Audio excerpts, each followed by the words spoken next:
Nous vivons ces derniers temps au niveau de la Commission des finances une mobilisation très intense, ça fait 2 semaines, autour du projet de loi de finances. Cet instrument qui permet de mettre en place la politique du gouvernement durant cette année conformément à la loi organique des finances. Et je voudrais à cette occasion-là me focaliser sur le volet concernant la matière douanière.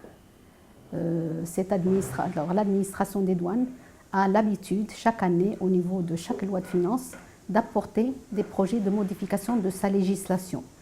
Comme nous le savons tous, l'administration douanière est une administration à vocation fiscale, mais également à vocation économique, dans la mesure où les moyens dont elle dispose dans sa législation lui permettent d'accompagner et de sponsoriser, si on peut dire, le tissu économique.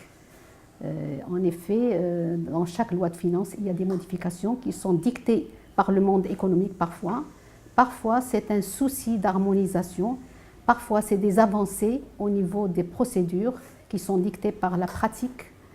Et cette année, justement, les propositions qui sont intégrées dans ce projet de loi de finances s'inscrivent tant au niveau des procédures, puisque l'administration douanière est parmi les premières administrations publiques qui a opté pour le numérique. Donc c'est encore une poussée vers davantage de numérisation, davantage de dématérialisation pour faciliter la vie à l'opérateur économique et pour gagner du temps. Et aussi pour sécuriser, parce que le système informatique permet de sécuriser davantage. Et donc il y a un volet poussé vers la e-bank, c'est-à-dire les paiements électroniques. Et à côté de ça, il y a des garde-fous qui permettent de sécuriser, notamment par le volet présentation en cas de contrôle des justificatifs concrets, c'est-à-dire que tout se passe dans le système, mais lorsque l'administration procède à un contrôle a posteriori, il faut qu'elle trouve tous les documents, supports écrits, pour pouvoir s'assurer du bien fondé de l'opération et de la netteté et de la propreté de l'opération, entre guillemets. Donc, il y a ces 2 volets.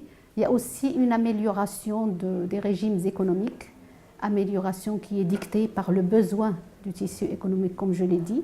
La douane accompagne le tissu industriel et l'investisseur. Donc, il y a des retouches apportées aux régimes économiques.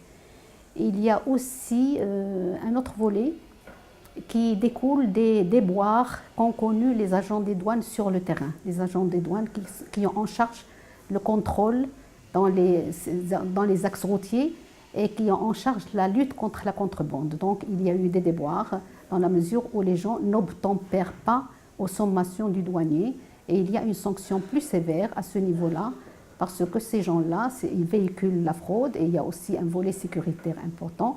Et au niveau du PJD, nous approuvons toutes les avancées qui sont réalisées par l'administration des douanes.